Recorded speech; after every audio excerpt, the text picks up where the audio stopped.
ഇറാനുമായുള്ള സമാധാന കരാർ സംബന്ധിച്ച ചർച്ചകൾ അനിശ്ചിതത്വത്തിൽ തുടരുന്നതിനിടയിലാണ് യു.എസ്. പ്രതിരോധ സെക്രട്ടറി പീറ്റ് ഹെഗ്സത്തിന്റെ കടുത്ത പ്രതികരണം പുറത്തുവരുന്നത്.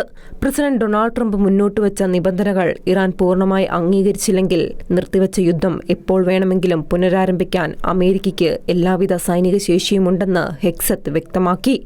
ആഴ്ചകൾ നീണ്ട ആക്രമണങ്ങൾക്ക് ശേഷവും ഇറാന്റെ പക്കൽ മിസൈൽ ശേഖരമുണ്ടെങ്കിലും പുതിയ ആയുധങ്ങൾ നിർമ്മിക്കാനുള്ള അവരുടെ ശേഷി അമേരിക്ക പൂർണ്ണമായും തകർത്തതായും അദ്ദേഹം അവകാശപ്പെട്ടു.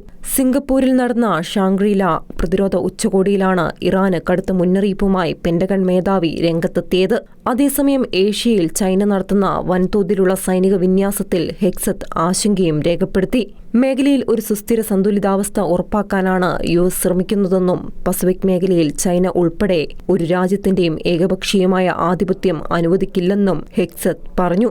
മേഖലയിലെ സുരക്ഷയ്ക്കായി തങ്ങളുടെ സഖ്യകക്ഷികൾ പ്രതിരോധ മേഖലയിൽ കൂടുതൽ നിക്ഷേപം നടത്തണമെന്നും അദ്ദേഹം ആവശ്യപ്പെട്ടു.